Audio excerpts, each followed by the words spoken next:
Hello all welcome back to our channel Srivi foods. చల్లచల్లని climate, పైగా వర్షం, వేడివేడిగా కారం కారంగా తింటున్న కొద్దీ ఇంకా తినాలనిపించే అనుముల మిక్స్చర్ రెసిపీతో మీ ముందుకు వచ్చేసాను ఈ వీడియోతో. ముందుగా 1/2 కిలో అనుములు కడిగి దాదాపు 4 to 6 అవర్స్ నానబెట్టిన తర్వాత 2 వేళ్ల మధ్య నలిపితే పై పొట్టు సెపరేట్ అయ్యి పప్పు బయటికి వస్తుంది, చూసారా? ఇది కొంచెం టైం టేకింగ్ ప్రాసెస్. పితికిన పప్పు తీసి ఇలా పక్కనుంచేద్దాం.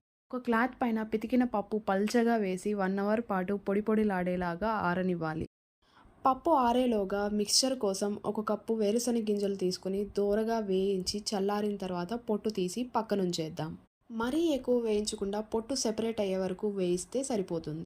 స్టవ్ ఆన్ చేసి పాన్ పెట్టి డీప్ ఫ్రైకి సరిపడా ఆయిల్ వేసి ఆయిల్ బాగా వేడైన తర్వాత మాత్రమే పితికి ఆరబెట్టిన పప్పు ఆయిల్లో వేయాలి. మీడియం ఫ్లేమ్లో బాగా హీట్ అయిన ఆయిల్లో పప్పు వేస్తే ఇదిగో ఇలా నురగలు వస్తుంది. హై ఫ్లేమ్లో ఉంచి ఆయిల్ హీట్ చేసిన పప్పు వేసిన తర్వాత హై ఫ్లేమ్లో ఉంచి వేపినా కూడా తొందరగా కలర్ చేంజ్ అయిపోతుంది, మాడిపోతుంది. లో టు మీడియం ఫ్లేమ్లో అడ్జస్ట్ చేసుకుని మధ్య మధ్యలో కలుపుతూ వేపితే దాదాపు 7 నుంచి 8 నిమిషాల పాటు పడుతుంది పప్పు క్రంచీగా మారడానికి.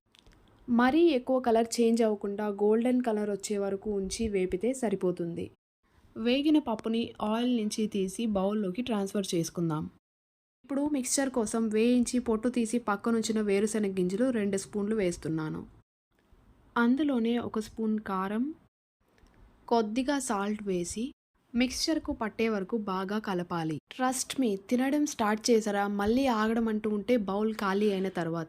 ఈ రెసిపీ మీకు నచ్చిందా? ఇలాంటి మరెన్నో వీడియోస్ కోసం please like, share and subscribe. Thanks a lot for watching and subscribing Srivi Foods.